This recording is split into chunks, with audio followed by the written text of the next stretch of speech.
Assalamualaikum warahmatullahi wabarakatuh.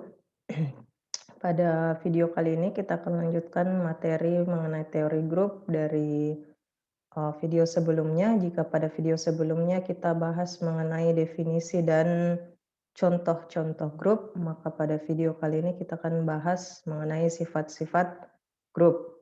Oke. Ada banyak sekali sifat-sifat grup yang akan kita pelajari pada materi teori grup, namun pada video kali ini saya hanya akan memberikan 3 sifat grup yang merupakan sifat dasar pada grup dan sering digunakan. Baik, jadi yang pertama, ketunggalan unsur identitas.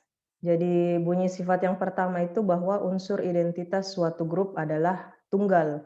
Atau dengan kata lain, unsur identitas grup itu hanya ada satu. Jadi sebuah grup hanya memiliki satu unsur identitas. Oke, mari kita buktikan. Yang pertama, kita misalkan G adalah grup. Jadi untuk selanjutnya, jika kita menuliskan grup itu kita menuliskan G saja ya. Jadi jika sebelumnya itu kita tulis lengkap struktur aljabarnya, sistem aljabarnya, yang G, terus koma, bintang untuk operasinya. Jadi untuk selanjutnya itu kita singkat saja, kita tuliskan saja G itu untuk menyatakan grup. Kemudian kita misalkan E dan E aksen adalah unsur identitas di G, kemudian akan ditunjukkan bahwa E sama dengan E aksen. Mengapa kita memisalkan E dan E aksen? Jadi cara kerja kita di proses pembuktian kali ini, kita menganggap ada 2 unsur identitas dulu. Kita misalkan ada E sebagai identitas pertama dan E aksen sebagai identitas kedua. Selanjutnya akan kita buktikan bahwa ternyata E itu sama dengan E aksen. Kalau E sama dengan E aksen berarti unsur identitas itu cuma ada satu. Karena kita tadi misalkan E dan E aksen unsur identitas, ternyata akan kita buktikan nanti bahwa E sama dengan E aksen. Prosesnya bagaimana? Mari kita lihat. Baik, karena E unsur identitas di G, dan E aksen juga pasti elemen G, maka kita bisa tuliskan seperti ini. Ini ada di syarat ketiga grup. Yang A kali E sama dengan E kali A sama dengan E. Nah, jadi ini E kali E aksen sama dengan E aksen kali E itu sama dengan E aksen. E aksennya di sini sebagai A ya, di syarat ketiga, jadi identitas kali unsur. Unsur kali identitas itu kembali ke unsur itu sendiri. Jika agak-agak lupa, coba lihat video pertama itu ada di syarat ketiga grup yang tentang identitas. Bahwa jika suatu unsur dikalikan dengan identitas, maka hasilnya kembali ke unsur itu sendiri. Dalam hal ini, E-nya yang sebagai identitas dan E aksennya sebagai suatu unsur dalam grup. Oke, yang kedua, kita balik. Jadi yang pertama tadi yang E sebagai unsur identitas dan E aksennya sebagai suatu unsur di elemen G. Nah, untuk yang kedua, E aksennya yang sebagai identitas dan E-nya yang sebagai suatu unsur di G. Jadi E aksen kali E kali E aksen sama dengan E. E-nya di sini yang sebagai unsur. Baik. Kemudian ini kita samakan. Nah, ini kan E sama dengan E aksen kali E. Ini sama dengan E kali E aksen sama dengan E aksen kembali. Ini kita gabung. Ini gabungkan. Ini kan sama dengan ini kan. E aksen ada ini. Kemudian E aksen E yang ini. Berarti kesimpulannya apa?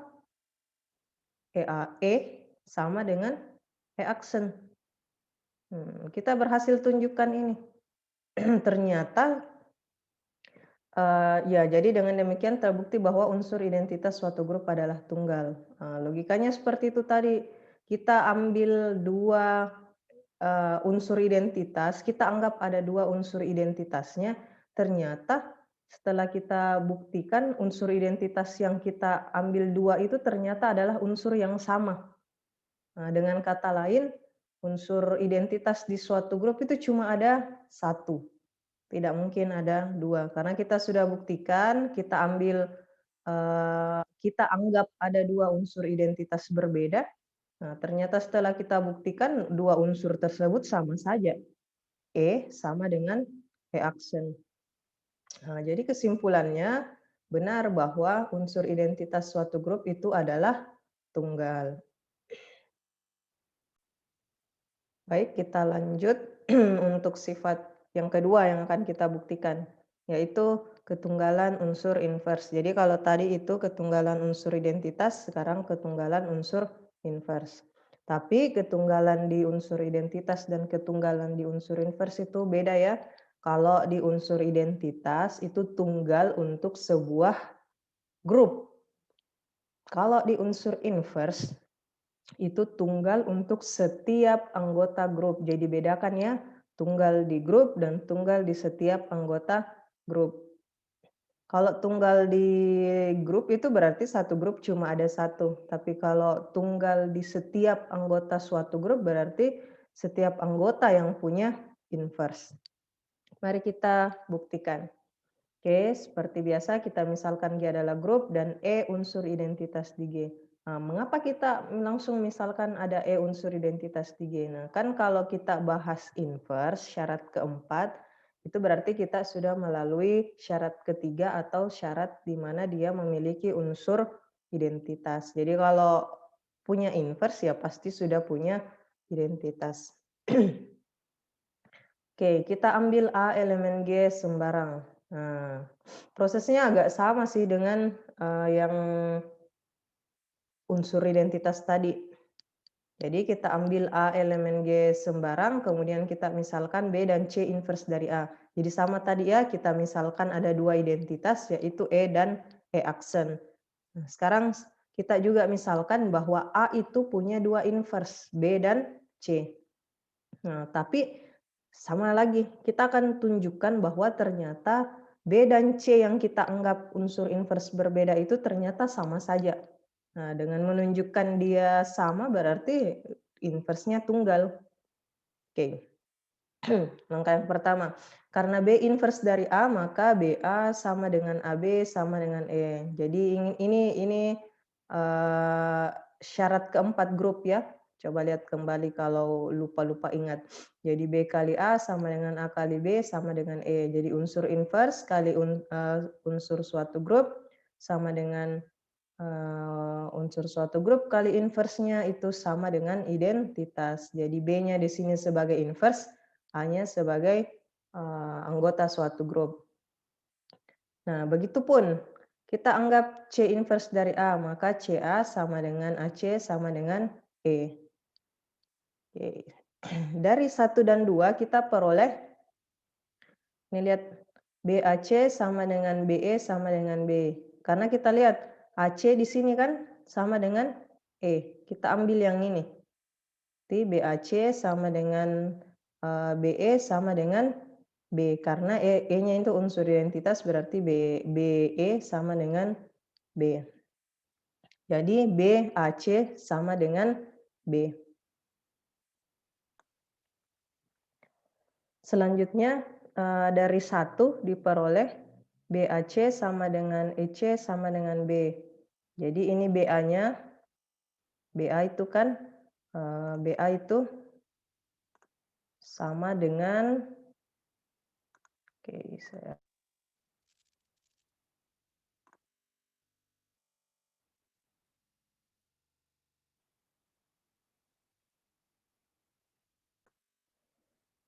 oke BA di sini, nah, dari sini kan BA dia sama dengan E. Jadi di sini BAC sama dengan EC sama dengan B. Karena identitas kali, maaf di sini seharusnya C ya. Oke. Jadi EC sama dengan B karena E identitas. Jadi BA C sama dengan C. Nah, sekarang kita perhatikan yang dua ini. Kita perhatikan yang ini dan yang ini. Mengapa ini kita sama dengan B dan ini sama dengan C? Karena kita harus ingat kembali tujuan yang akan ditunjukkan adalah B sama dengan C. Jadi kita harus pintar-pintar melihat, kita gunakan yang mana agar bisa kita peroleh B sama dengan C. Nah, dari sini B sama dengan BAC sama dengan BAC sama dengan C ini. Mengapa sama dengan? Karena dia pakai sifat asosiatif. Kalau dia grup kan dia sudah pasti memenuhi sifat asosiatif. Jadi BAC itu sama dengan BAC sama dengan C.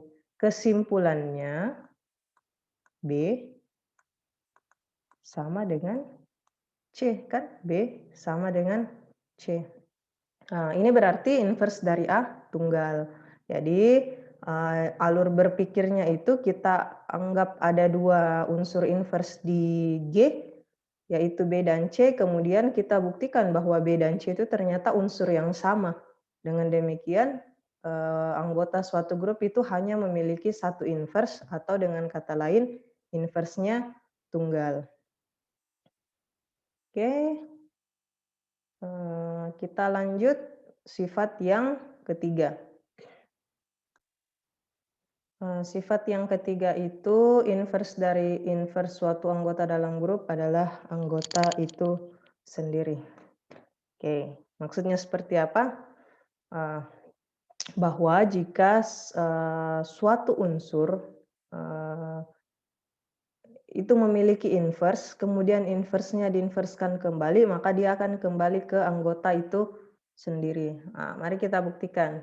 Ini pendefinisian sifatnya ya. Jadi sifat di atas dapat diartikan bahwa jika A elemen G dengan G grup dan A sebarang di G, jika A inverse itu inverse dari A, maka seperti yang saya katakan tadi, jika inverse tersebut diinverskan kembali jadi inverse, diinverskan kembali, maka hasilnya adalah kembali ke anggota itu sendiri. Jadi ini yang akan kita tunjukkan di sifat yang ketiga ini. Oke, kita misalkan E elemen G dengan E unsur identitas. Nah, tadi kan kenapa ada langsung muncul E ya? Karena ini sudah masuk ke syarat keempat. Jadi otomatis syarat identitas sudah terpenuhi. Jadi unsur G itu sudah pasti memiliki unsur identitas. Kemudian karena A inverse adalah inverse dari A, maka kita bisa tulis seperti ini.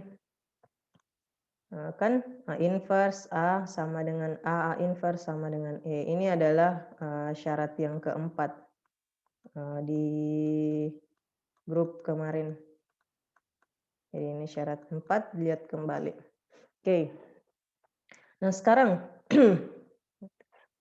kita akan tunjukkan ini. Berarti kalau ini sama dengan ini, sama dengan ini, untuk membuktikan bahwa ini benar, kita harus melalui dua tahap. Kita buktikan ini sama, dan kita buktikan ini sama. Jadi ada dua kali ya. Nah, kita lihat yang pertama. Kita akan tunjukkan dulu bahwa A inverse A sama dengan E. Nah, ini. Dari sini, kita kalikan kedua ruas dengan A inverse. Jadi A inverse, oke. Jadi A inverse dikali A inverse A sama dengan A inverse inverse kali E. Jadi kedua ruas kita kalikan dengan A inverse inverse ya, bukan A inverse.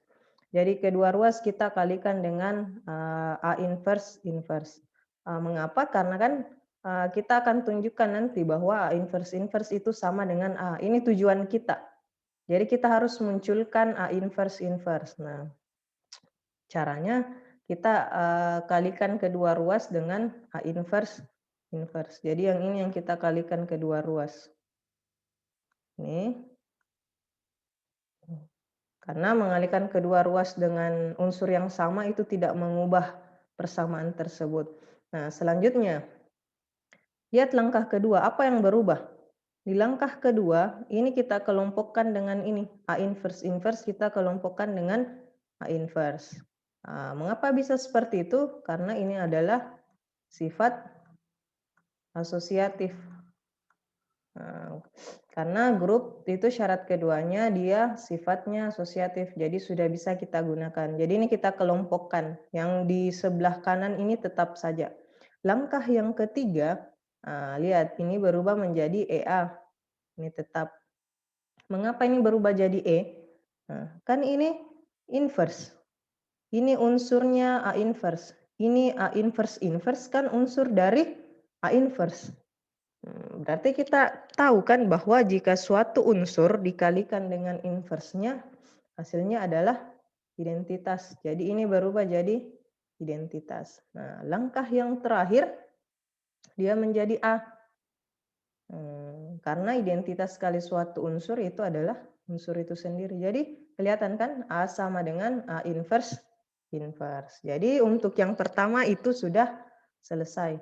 Yang kedua, prosesnya mirip. Jadi yang kedua yang akan kita buktikan itu A inverse sama dengan E.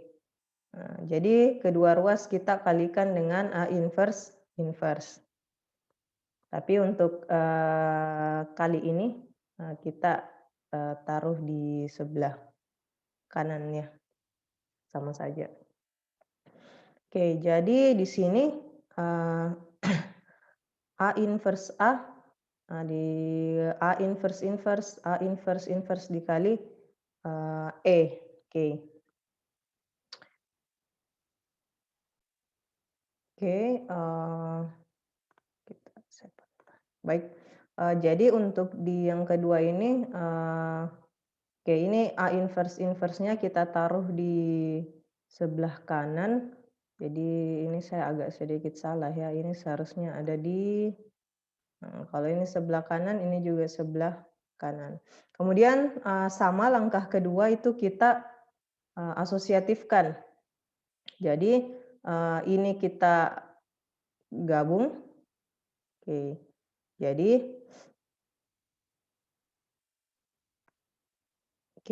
ini kita asosiatifkan sama dengan yang di sini. Jadi ini saya terbalik. Maaf. Oke, ini di sini A inverse kali A inverse inverse, kemudian A-nya di sini. Sama dengan yang tadi, kalau ini kita kalau unsur inverse dikalikan dengan unsur aslinya, maka dia menjadi identitas. Kemudian identitas dikali dengan suatu unsur itu sama dengan suatu unsur itu sendiri. Jadi di sini terbukti bahwa A sama dengan A inverse inverse.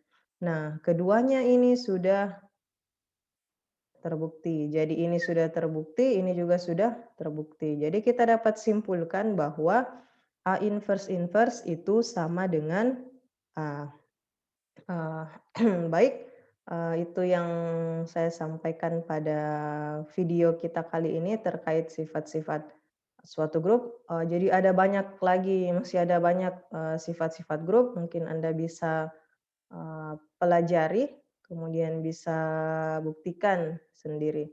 Ini adalah 3 sifat grup yang mendasar dan sering digunakan. Itu yang saya sampaikan pada video kali ini.